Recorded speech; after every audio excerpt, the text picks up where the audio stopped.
E refletindo sobre isso, eu acho até bem estranho como hoje nós temos pastores desse sistema religioso que pensam que se uma mulher tiver um título de pastora, por exemplo, isso é uma perversão da vontade de Deus.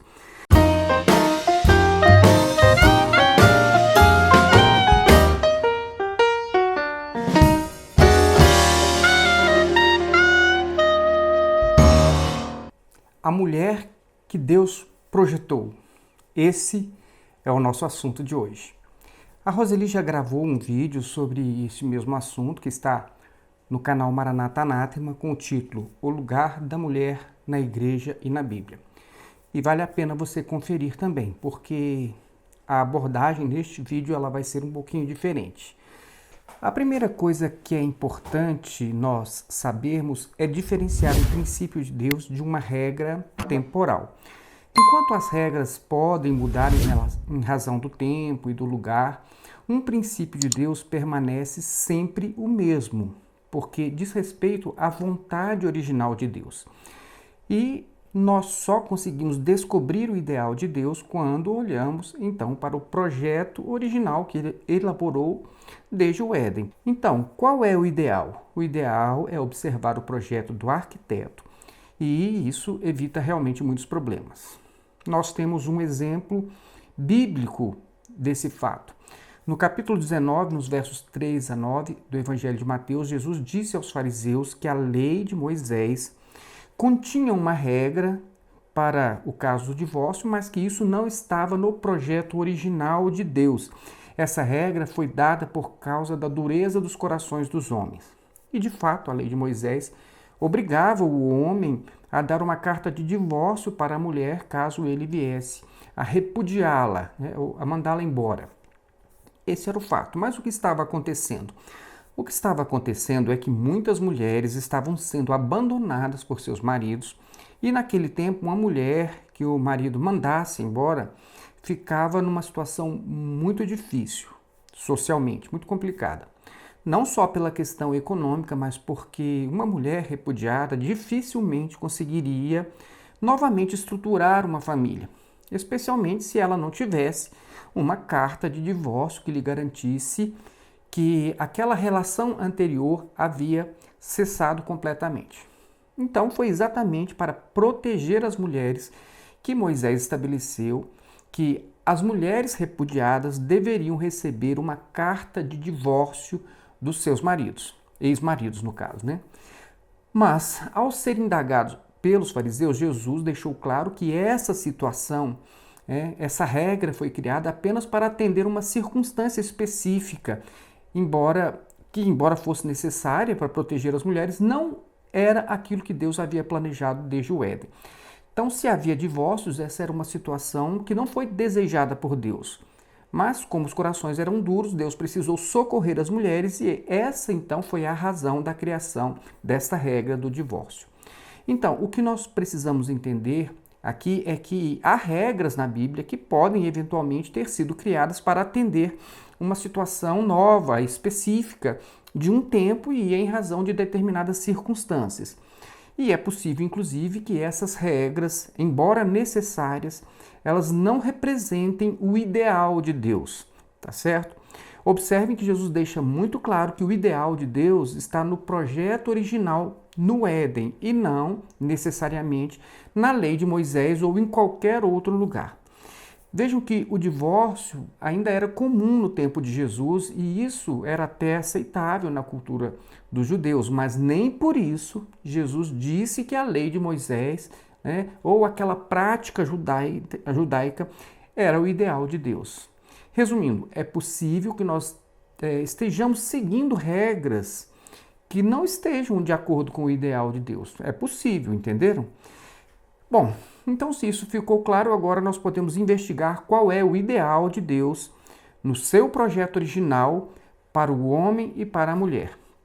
A primeira citação bíblica da mulher está no capítulo 1, nos versos 26 e 27 do Gênesis, que diz o seguinte: Então disse Deus, façamos o homem à nossa imagem, conforme a nossa semelhança. Domine ele sobre os peixes do mar, sobre as aves do céu, sobre os animais grandes de toda a terra e sobre todos os pequenos animais que se movem rente ao chão. Criou Deus o homem, à sua imagem, a imagem de Deus o criou. Homem e mulher os criou. Gênesis capítulo 1, versos 26 e 27. Agora vejam só a confusão. Na sua Bíblia está escrito, façamos o homem, mas essa palavra homem se refere ao gênero humano, à raça humana e não a Adão.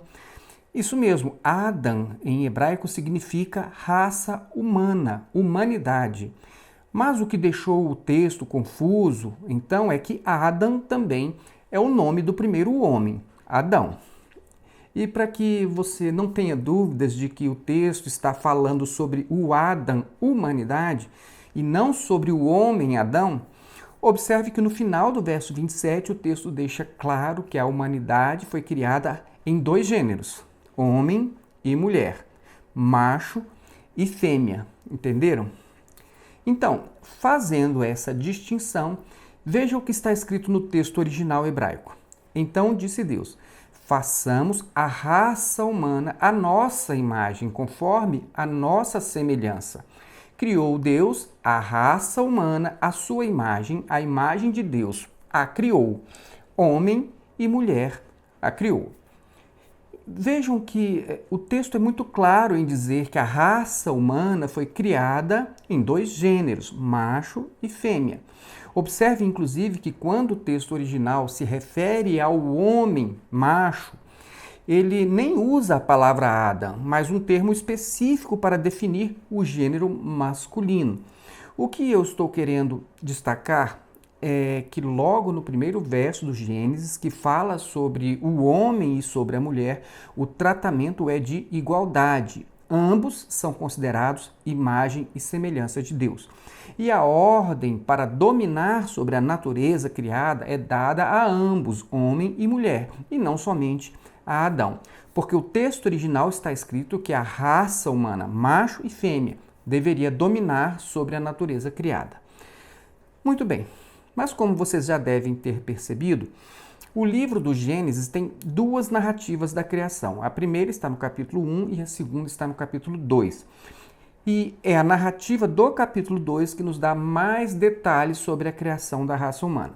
No verso 18 do capítulo 2 diz o seguinte: Disse mais o Senhor Deus, não é bom que o homem esteja só, far-lhe-ei uma auxiliadora que lhe seja idônea. Temos de fazer uma observação sobre essas duas palavras, auxiliadora e idônea. Quando você lê que a mulher é uma auxiliadora do homem, certamente você pode ficar com a impressão de que ela seja inferior ao homem, porque no nosso idioma, no português, essa expressão de auxiliar ou de ajudante tem sempre um sentido de inferioridade. Por exemplo, diga a alguém que você é auxiliar de escritório e as pessoas vão entender que você tem uma função de menor importância do escritório. Talvez até um aprendiz. O mesmo acontece quando alguém diz que é ajudante de pedreiro, por exemplo. A ideia é de que o pedreiro seja mais qualificado, mais importante, porque o ajudante é apenas alguém que vai estar ali, usando a sua força física para servir o pedreiro. Mas o fato é que essa expressão auxiliadora não é usada na Bíblia nesse sentido de inferioridade que nós estamos acostumados. Ao contrário, se você fizer uma busca pela palavra auxílio na Bíblia, você vai perceber que essa palavra é usada na maioria das vezes se referindo a Deus, que socorre o homem, que vem ao auxílio do homem, e no hebraico auxílio é Ezer ou Iezer. E se você fizer uma busca nos Strongs da sua Bíblia, pelo termo Ezer ou Iezer, você vai encontrar, por exemplo, Eliezer, que significa Deus é a sua ajuda, ou a palavra Ebenezer, que significa pedra de ajuda. E em todos esses dois casos, esses nomes eles contêm o Ezer e se referindo, então, nos seus respectivos contextos, a uma referência a Deus. Então, para resumir, eu posso adiantar que das 21 vezes que aparece a palavra Ezer, no original, na sua Bíblia, tirando as 2 vezes que se refere a Eva, as outras 3 se referem a generais de exército que vêm socorrer um outro exército. E todas as outras 16 vezes que a palavra Ezer aparece na Bíblia, a referência é a Deus em auxílio ao homem, em socorro ao homem, o auxílio que vem do alto, o socorro que vem do Senhor. Então, o fato bíblico que nós precisamos reconhecer é que o termo ajudadora ou auxiliadora ou adjutora, que aparece como Ezer do homem, não tem o sentido de inferioridade. Ao contrário, a palavra Ezer está sempre sendo usada na Bíblia em apenas 2 sentidos. Ou é de alguém mais forte que vem salvar alguém mais fraco, como é o caso de Deus socorrendo o homem, ou é no sentido de alguém forte que socorre outro que está em apuros. Então, se queremos entender adequadamente o texto de Gênesis, nós temos de reconhecer que nesse plano ideal de Deus, a mulher não é apresentada como alguém inferior, como uma participação secundária. A nossa conclusão, portanto, é que entender a palavra auxiliadora como se fosse um auxiliar de escritório é uma distorção do que Deus disse em relação à mulher logo na história da criação da humanidade. Agora, vamos falar sobre a palavra idônea, que aparece na versão Almeida Revista e Atualizada. Vejam o que diz essa versão Almeida Revista e Atualizada. Disse mais o Senhor Deus: não é bom que o homem esteja só. Far-lhe-ei uma auxiliadora que lhe seja idônea. Vejam só que interessante.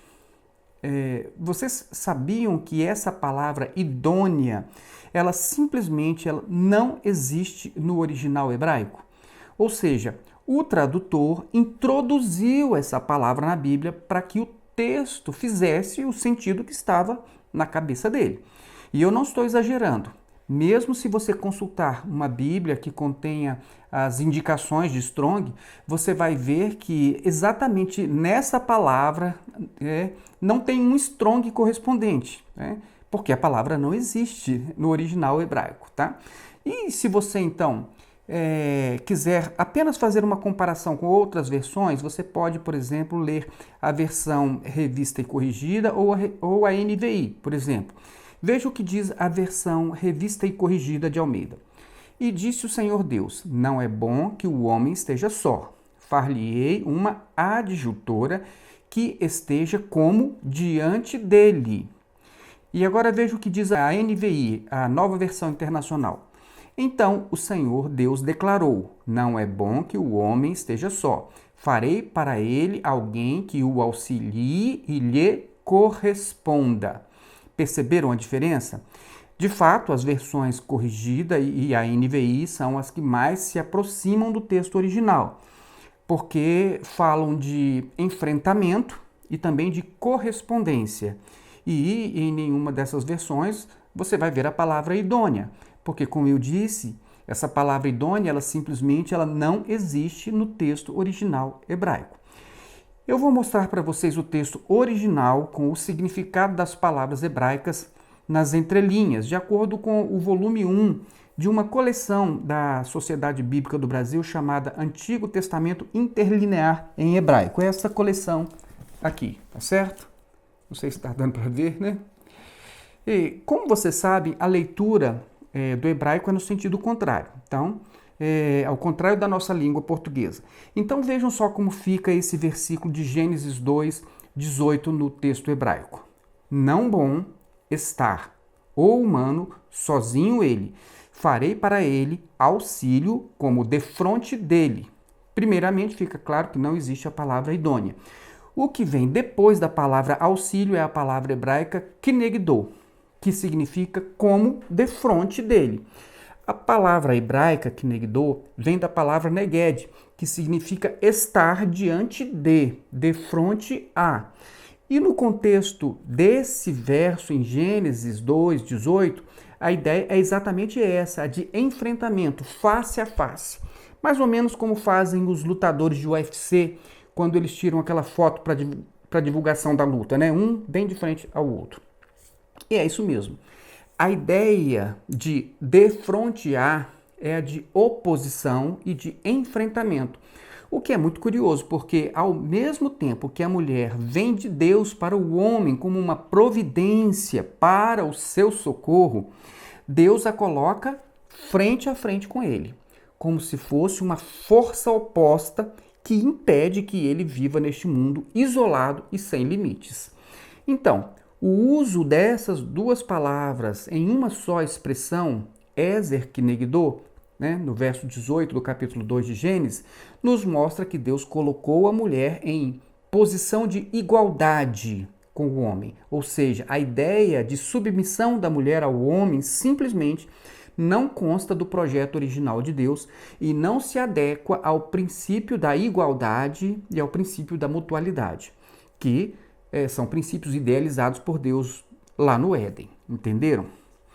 Mas nós temos de reconhecer que o sistema religioso parece desprezar o projeto original de Deus quando insiste em colocar a mulher em uma posição de inferioridade e de submissão ao homem. Eu imagino que neste caso caberia a mesma advertência de Jesus quando Jesus reconheceu a validade da regra do divórcio, mas fez questão de dizer que não foi assim desde o princípio e que isso aconteceu por causa da dureza dos corações dos homens. E, no caso da mulher, é interessante observar o grande legado negativo que recai sobre ela, sobre a mulher, e advém de diversas culturas diferentes. No judaísmo, por exemplo, nós temos uma cultura patriarcal, em cima do homem. No helenismo, temos a filosofia dos gregos, a exemplo de Pitágoras, que disse que a mulher era um ser que se originou das trevas. Na visão de Aristóteles, por exemplo, a mulher era como um homem não completo. Para ele, todas as características herdadas pela criança já estavam presentes no sêmen do pai, cabendo à mulher apenas a função de abrigar o feto em sua barriga e de dar à luz. E essa ideia foi a ideia que foi propagada por toda a Idade Média. No catolicismo histórico, desde o início, a mulher suportou cárcere doméstico, cárcere sexual, social, cárcere religioso e tudo em nome de Deus. No protestantismo, a mulher continua aparecendo em posição de desigualdade com o homem, tanto no ofício religioso como na relação em sua família, de subordinação. E como o pano de fundo do catolicismo e do protestantismo considera, então, a influência da maçonaria, que sempre excluiu a mulher, e é assim até hoje, vejam que, apenas por título de curiosidade, no Brasil os primeiros cultos protestantes foram realizados dentro de templos maçônicos, no Rio de Janeiro, em São Paulo, em Minas Gerais, na Bahia e também em Pernambuco. A primeira igreja batista estabelecida no Brasil, em 10 de outubro de 1871, foi em Santa Bárbara, São Paulo, com o trabalho altivo do pastor maçom Richard Ratcliffe e o primeiro pastor batista brasileiro, Robert Porter Thomas, foi maçom consagrado ao ministério da palavra em um salão da loja maçônica, de uma loja maçônica, no dia 12 de julho de 1880. Enquanto a igreja presbiteriana, em suas origens, não é novidade para ninguém a sua estreita relação com a maçonaria. Você deve saber disso. E assim vai. Eu só relatei esse fato para que facilite o seu entendimento sobre a estreita relação entre o protestantismo reformado e a maçonaria. Está na sua gênese. Então, voltando à questão das mulheres e do legado cultural que a relegou ao plano de inferioridade, tente então enxergar esta influência patriarcal de Israel, a influência da filosofia grega, a influência do direito romano, a influência do catolicismo tradicional, a influência do protestantismo e, como pano de fundo, a influência secreta da maçonaria. Se os seus olhos conseguirem enxergar tudo isso, você vai entender melhor a dificuldade que nós temos hoje de apresentar o plano original de Deus, tá certo? E o interessante é que os primeiros que se levantam para manter a mulher em um plano de inferioridade e exclusão é o próprio sistema religioso cristão. E para que você possa compreender que Jesus não está comprometido com estruturas tradicionais, basta você se lembrar que Jesus incluiu a mulher no seu ministério, como nós vamos falar sobre isso um pouco mais na frente. Mas vamos adiante. O verso 22 do capítulo 2 de Gênesis diz o seguinte: Disse então o homem: Esta sim é o osso dos meus ossos e carne da minha carne. Ela será chamada mulher, porque do homem foi tirada. E por causa desse versículo, muitas pessoas entendem que Adão é superior à mulher porque ele deu o nome à mulher. Mas vejam bem, se você for cuidadoso, ao ler todo o versículo, você vai perceber que a ideia do versículo é de igualdade e não de superioridade. Adão olha para a mulher e identifica nela aquilo que estava nele, osso dos meus ossos e carne da minha carne. Então, a ideia nesse texto é de alguém que primeiro compreendeu aquilo que ele estava olhando, compreendeu a criação de Deus.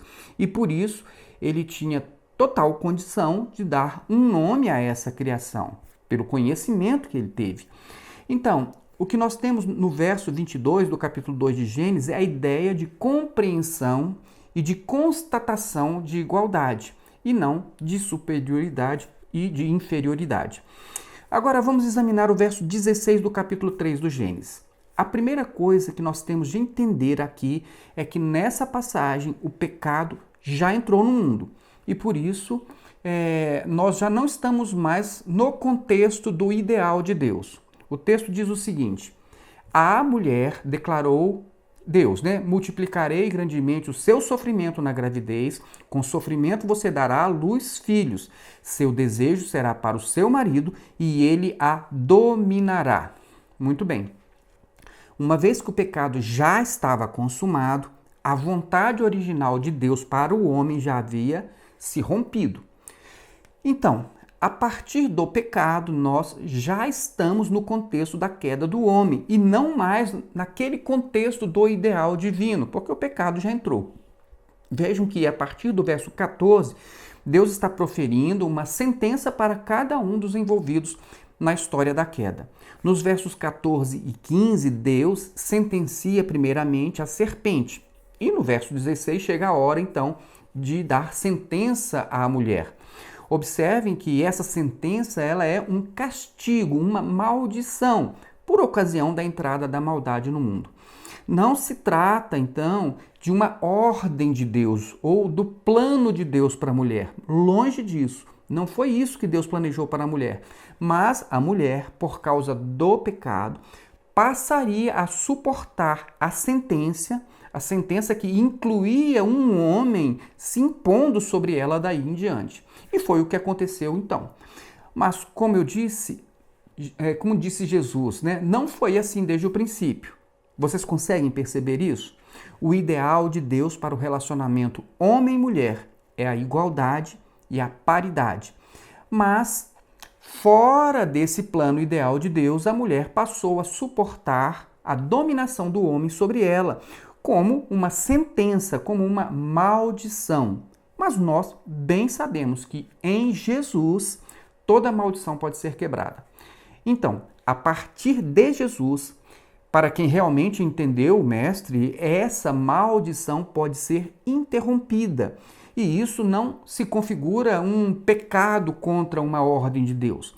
Vejam que até mesmo a sentença de morte é interrompida em Jesus, que se entregou no lugar do homem para lhe dar vida. Então, a partir de Jesus, o homem pode se livrar da maldição da morte e a mulher pode se livrar da maldição da dominação do homem sobre ela. E é bom lembrar que Jesus suportou uma morte reservada aos malditos, que era a morte por crucificação, exatamente porque ele estava levando sobre si a maldição que recaía sobre toda a humanidade.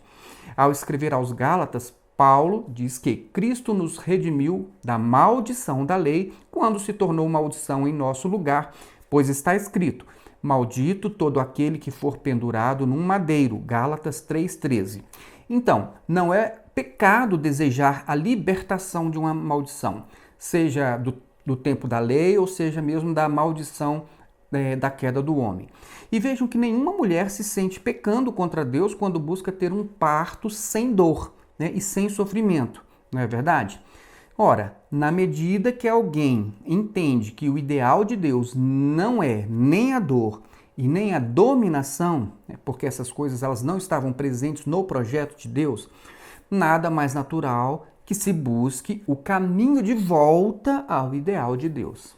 E é exatamente por isso que todo ser humano tem anseio por tudo aquilo que ele tinha, aquilo que existia no plano original de Deus antes do pecado e da maldição entrar no mundo.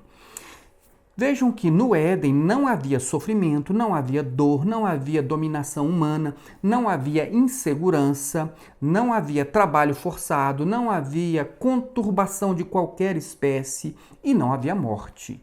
E tudo isso ficou registrado no coração do homem, razão pela qual todo homem anseia naturalmente por igualdade, por paz, por segurança e por vida, que é tudo aquilo que ele tinha no Éden.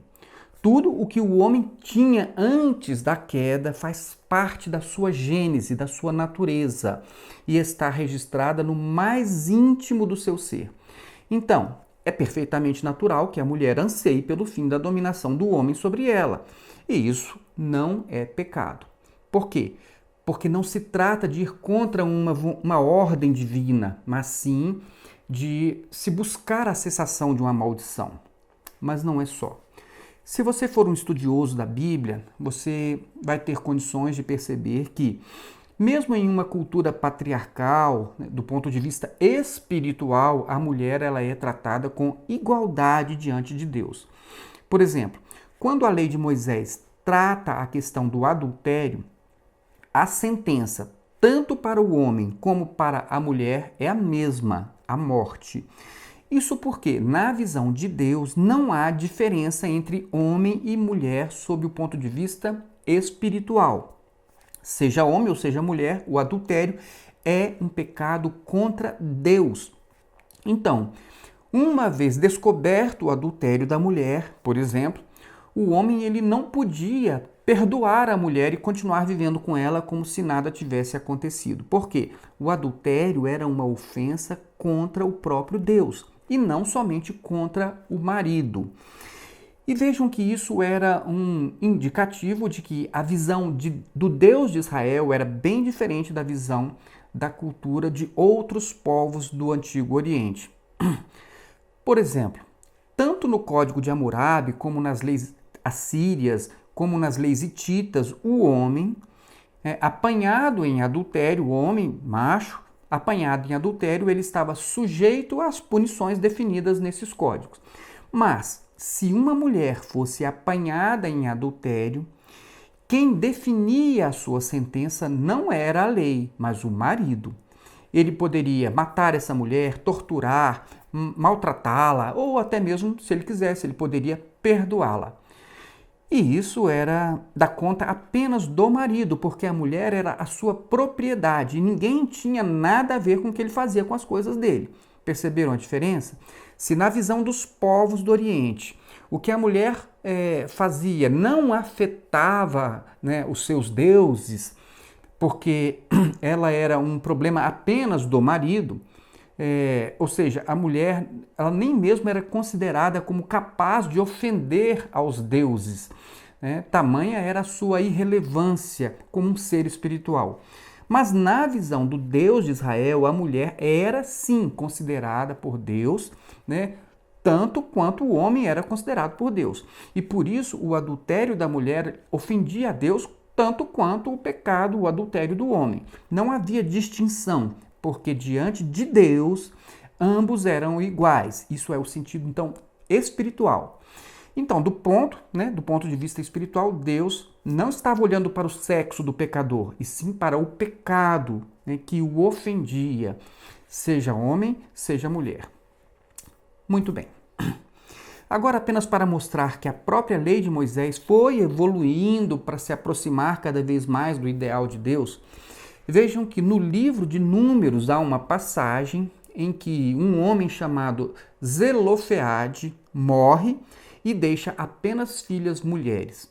Eu vou fazer uma narrativa bem resumida, mas se vocês quiserem conhecer essa história com mais detalhes, a Roseli gravou um vídeo que está no canal Maranata Anátema e o título desse vídeo é Abra a Sua Mente. Vale muito a pena conferir, tá certo? Mas então, no tempo da lei de Moisés, as leis referentes à herança só consideravam os homens, de modo que uma herança não podia ser transferida para uma mulher. Então, se um homem morresse e deixasse apenas filhas, filhas mulheres, como aconteceu com Zelofeade, que só tinha filhas mulheres, o seu patrimônio, as suas terras, a sua casa e qualquer bem que ele tivesse, deveria ser transferido para seus parentes, irmãos, primos, mas não podia ser transferido para suas filhas. E as suas filhas elas ficavam sem nada, absolutamente desamparadas. E segundo essa passagem de Números, capítulo 27, versos 1 a 11, as filhas de Zelofeade foram até Moisés após a morte do seu pai e relataram a situação e elas consideravam injusta. E Moisés levou a questão a Deus e depois ele voltou com a resposta reconhecendo o direito dessas mulheres de receberem a herança do seu pai. Então, a resposta de Deus promoveu uma mudança na lei. Vejam só. Porque naquele momento um fato novo havia surgido e o que prevaleceu foi o princípio de Deus e não uma regra da lei. Por isso é muito importante que vocês percebam que até mesmo uma lei de Deus pode evoluir e ser alterada para aproximar cada vez mais os relacionamentos humanos ao ideal de Deus. E nós já citamos dois exemplos marcantes para essa afirmação, que é a história das filhas de Zelofeade e também a passagem de Jesus, que apesar da lei de Moisés admitir o divórcio, ele disse que essa não era a vontade de Deus desde o princípio. Mas vamos em frente. Se prosseguirmos observando os registros bíblicos ao longo do Velho Testamento, nós vamos perceber que, apesar do sistema patriarcal, Deus não se sentiu impedido de usar uma mulher para fins espirituais e também fins políticos, como é o caso de Débora, que era uma profetisa e uma juíza em Israel. E sobre a história de Débora, a Roseli gravou um vídeo muito interessante que está no canal Maranata Anátema e o título desse vídeo é Mulheres de Coragem se Levantam. Vale muito a pena conferir, tá certo? É muito interessante para o seu conteúdo bíblico.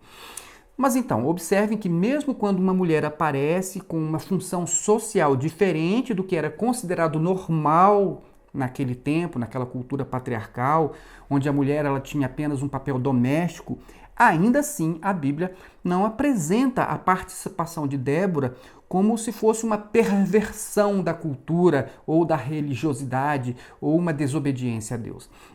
Deus trata isso na Bíblia com a maior naturalidade e ainda deixa claro que o general do exército de Israel, o Baraque, pediu a Débora para ir com ele na batalha contra os cananeus. E ele não se sentiu diminuído por isso. E ele nem mesmo se sentiu ofendido quando Débora disse para ele que ela iria com ele nessa batalha, mas se ela fosse, o protagonismo da vitória ia ser de uma mulher. E o curioso é que quem mata o general do exército dos cananeus, o Sísera, foi uma mulher, a Jael. E o que deixa até uma dubiedade na resposta que Débora deu a Baraque, quando ela disse que ele perderia o protagonismo da vitória para uma mulher. Mas enfim, o fato é que o protagonismo dessa vitória realmente ficou com as mulheres. E no final dessa história, Deus foi louvado e isso ficou registrado para deixar muito claro que nada daquilo que aconteceu foi uma violação a um princípio de Deus. E como eu disse, mesmo naquela sociedade patriarcal, com papéis bem definidos para homens e para mulheres, nem a nação de Israel e nem o general do exército israelita, nenhum deles entenderam que ter uma juíza mulher seria uma perversão dos princípios de Deus. E refletindo sobre isso, eu acho até bem estranho Como hoje nós temos pastores desse sistema religioso que pensam que se uma mulher tiver um título de pastora, por exemplo, isso é uma perversão da vontade de Deus. E para que ninguém pense que eu estou aqui para defender ministério feminino, eclesiástico, não tem nada a ver com isso, irmãos. Eu já deixo logo bem claro que até eu tenho uma visão totalmente diferente sobre essa questão de títulos eclesiásticos, tanto para homens como para mulheres, né? O que eu estou dizendo é que eu fico surpreso com o fato de algumas pessoas torcerem o nariz quando uma mulher ocupa determinados espaços no contexto do sistema religioso. Uma vez que nem a nação de Israel, como eu disse, e nem o general Barak, eles se sentiram violados diante do governo espiritual e político de uma mulher sobre toda uma nação, a de Israel. Inclusive, irmãos, mesmo quando eu e a Roseli, nós no passado participamos de um movimento neopentecostal que aceitava o ministério feminino, em nenhum momento a Roseli se sentiu necessidade de um título para que nós pudéssemos juntos trabalhar pela causa que nós estávamos nos dedicando. Nós simplesmente somos o que somos, independentemente de títulos concedidos por uma instituição religiosa, eclesiástica, institucionalizada. Tá certo? Muito bem. Agora vamos dar uma passada rápida para os evangelhos. Logo no início do evangelho de Mateus, existe um rompimento com os padrões culturais e religiosos daquele tempo na descrição da genealogia de Jesus. O padrão patriarcal de Israel nunca relacionava mulheres na genealogia do povo, mas apenas homens. Esse era o padrão. Curiosamente, quando Mateus apresenta a genealogia de Jesus, ele inclui mulheres que, sob o ponto de vista religioso ou social, seriam desprezadas e até mesmo excluídas. Ele cita, por exemplo, a Tamar, que se levantou contra uma injustiça do seu sogro, Judá. Judá havia prometido dar a Tamar o seu terceiro filho, Selá, para se casar com ela, porque ela tinha ficado viúva 2 vezes dos seus 2 primeiros filhos, de Judá. E então, quando ela ficou viúva pela segunda vez, Selá ainda era muito novo e Judá disse que quando ele tivesse mais idade, ele iria então dar Selá como marido, um esposo de Tamar. Mas como ele não cumpria a promessa, Tamar, ela se fez de prostituta, se disfarçou, se colocou no caminho de Judá em uma certa ocasião e engravidou dele. E quando Judá ficou sabendo que a Tamar estava grávida, ele não desconfiou de nada, que ele era o pai, ele mandou buscá-la para queimá-la. Mas quando ela revelou aquilo que ela tinha feito, Judá reconheceu que ela era mais justa do que ele e preservou a vida dela. Apesar de que houve ali um relacionamento impróprio do ponto de vista social e religioso. Então, aquilo que Tamar fez não era o comum. Então, ela ficou marcada negativamente naquele contexto e naquela cultura. E mesmo assim, ela entrou para a genealogia de Jesus registrada por Mateus. Mateus cita também Raabe, que mesmo tendo uma participação importante na história da invasão de Jericó, ela era uma prostituta. E por isso nós estamos mais uma vez diante de uma mulher que não tinha o perfil regular no contexto cultural e religioso do seu tempo. Mas mesmo assim, Raabe entrou na genealogia registrada por Mateus. Mateus cita também Ruth, que era uma estrangeira, uma moabita, e por isso ela nem deveria fazer parte da Assembleia de Israel, porque ela fugia, então, daquele padrão cultural e religioso do seu tempo. Mas, mesmo assim, Ruth entrou na genealogia de Jesus registrada por Mateus. Mateus cita também Betseba, que foi a mulher com quem Davi adulterou e, por isso, não tinha uma história sem manchas em sua vida. Mas, mesmo assim, Betseba entrou na genealogia de Jesus registrada por Mateus.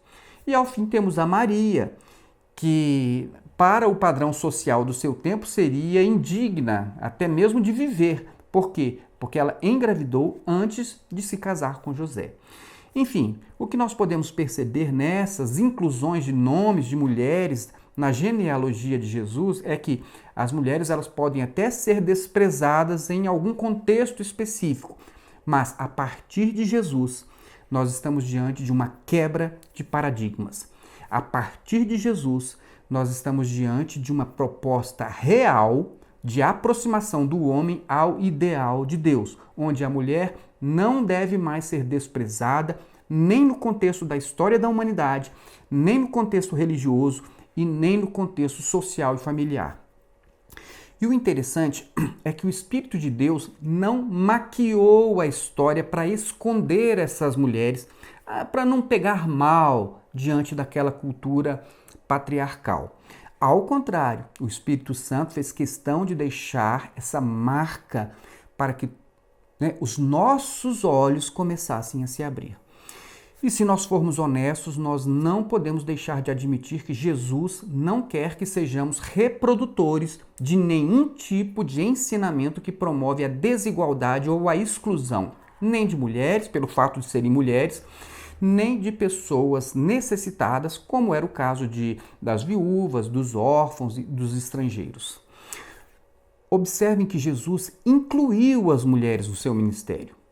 Dentro, é claro, daquilo que elas, naquele momento, elas tinham a capacidade de contribuir. E apenas a título de reflexão, tá, irmãos? Nós podemos dizer que se nenhuma mulher foi chamada para ser apóstola de Jesus, não foi por uma questão de discriminação de gênero, mas porque a função do apostolado naquele tempo e naquela cultura exigia viagens, alfabetização, conhecimento da Torá, independência e acesso às sinagogas judaicas. E as mulheres, por causa do legado patriarcal, naquele momento elas não tinham nada disso. Elas não sabiam ler, elas não sabiam escrever, elas dependiam totalmente de seus maridos, elas não tinham acesso à Torá, elas nem mesmo podiam entrar nos mesmos lugares que os homens nas sinagogas. Mas enfim, mais uma vez eu vou repetir, eu não estou aqui defendendo títulos, não é isso. Eu estou dizendo que para Deus não há diferença entre homem e mulher, especialmente sob o ponto de vista espiritual. E se as mulheres elas eram limitadas naquele tempo, isso não pode ser visto como uma sentença perpétua sobre elas, mas como uma condição momentânea, da condição delas naquele tempo, e que começou a ser mudada em Jesus, que anulou toda a maldição com a sua morte. A meu ver, a partir do ideal de Deus da igualdade, a mulher ela pode ser aquilo que ela quiser. Ela não depende de uma estrutura eclesiástica para dar um título a ela, para que ela possa fazer alguma coisa. E segundo eu entendo, tanto o homem como a mulher podem e devem compartilhar o evangelho e o amor de Cristo em qualquer lugar, tá? Sem precisar de autorização de nenhuma denominação religiosa, Porque o chamado de Jesus para anunciar o evangelho se estende a todos os discípulos, sejam homens ou mulheres. A propósito, é muito fácil perceber que Jesus não excluiu as mulheres do seu ministério. Ao contrário, as mulheres sempre estiveram presentes. Elas ficaram com Jesus até o fim. Elas acompanharam toda a saga de Jesus até o túmulo. E quando Jesus ressuscitou, elas foram as primeiras a receber a notícia da sua ressurreição. As mulheres, elas estavam lá no túmulo, bem cedinho, na manhã daquele domingo. No momento em que os homens estavam, sabe onde? Eles estavam em casa, chorando e se lamentando, mas elas estavam lá. Inclusive, o Evangelho de Marcos, no capítulo 16, no verso 9, diz que quando Jesus ressuscitou, na madrugada do primeiro dia da semana, apareceu primeiramente a Maria Madalena, de quem havia expulsado 7 demônios. Isso é ou não é uma quebra de paradigmas? Você não acha isso relevante? Você não acha que isso merece a nossa atenção? Para que você perceba a grande mudança que Jesus estava promovendo no mundo. Observem que Jesus, o maior mestre que o mundo já conheceu, não excluiu as mulheres, nem mesmo do aprendizado.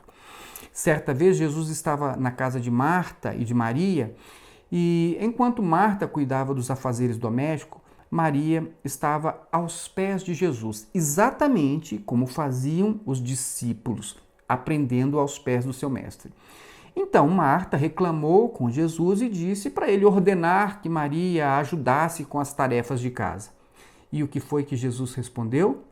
Jesus disse a Marta que Maria tinha escolhido a melhor parte, porque ela estava aos seus pés, aprendendo aquilo que ele tinha a ensinar. E isso nos mostra que, embora o papel social da mulher fosse muito claro naquele tempo, nem isso, impediu que uma mulher fosse inserida por Jesus no discipulado religioso. E mais, Jesus deixou muito claro que o aprendizado deveria ser uma prioridade, inclusive para as mulheres. Isso é bem interessante porque no tempo de Jesus e de Paulo, os mestres jamais perdiam tempo ensinando as mulheres. As mulheres, elas eram analfabetas e não podiam nem mesmo estudar a Torá. Elas simplesmente deviam obedecer aos seus maridos e fazer tudo aquilo que eles diziam que era certo segundo a lei. Mas Jesus quebra esse padrão, não só incluindo as mulheres no aprendizado, como também permitindo que mesmo as mulheres mais desonradas e excluídas da sociedade andassem com ele, como foi o caso de Maria Madalena, que foi, inclusive, como eu disse, a primeira que viu Jesus depois da sua ressurreição. Enfim, o que eu queria que vocês entendessem, examinando cuidadosamente tudo isso que eu falei até aqui, é que a relação homem-mulher é uma relação de igualdade e de mutualidade e tem seus fundamentos e o seu ideal no projeto original de Deus, no Éden. Esse é o princípio que devemos colocar, em posição de superioridade. Se algum versículo bíblico parece contrariar estes princípios de Deus, o da igualdade, o da mutualidade, o problema não está no versículo, mas na sua interpretação, que provavelmente você não deve estar conseguindo harmonizar as regras religiosas com os princípios de Deus. Qualquer regra religiosa, para ser validada pelo Espírito Santo de Deus, precisa estar em conformidade com os princípios de Deus, que são superiores. Enfim, em qualquer relação onde não haja amor, respeito e igualdade, a tirania pode estar despontando. E com a tirania vem os abusos, e abusos de toda ordem, abusos sociais, abusos morais, abusos religiosos. E por isso a nossa visão em relação aos relacionamentos, homem e mulher, ela é bem diferente do que normalmente tem sido apresentado pelo sistema religioso, que praticamente impõe a submissão da mulher ao marido. E alguns, chegam a ser até muito cruéis nessa exigência. Nós não pensamos assim. Nossa visão é de igualdade, de mutualidade, não tem um maior e um menor, não tem um melhor e o outro pior, não tem um chefe e um subordinado, não tem um cacique e um índio, não tem um sacerdote e uma ovelha. Aliás, como disse a Roseli no seu último vídeo, esse negócio de sacerdócio do lar é simplesmente antibíblico. Por quê? Porque ele cria uma figura que não pode ser aplicada em um lar equilibrado. A responsabilidade, ela é compartilhada pelo casal, assim como tudo mais. A representação do sacerdócio universal do crente, que Pedro falou, diz respeito ao acesso a Deus sem intermediários. Só isso, nada mais. Portanto, a nossa proposta é voltarmos os nossos olhos para o ideal de Deus, para o projeto original do Éden, para que as nossas relações sejam equilibradas. Nesse contexto, a mulher não vai olhar para o seu marido de baixo para cima, mas de fronte a Ezer Kenegdo.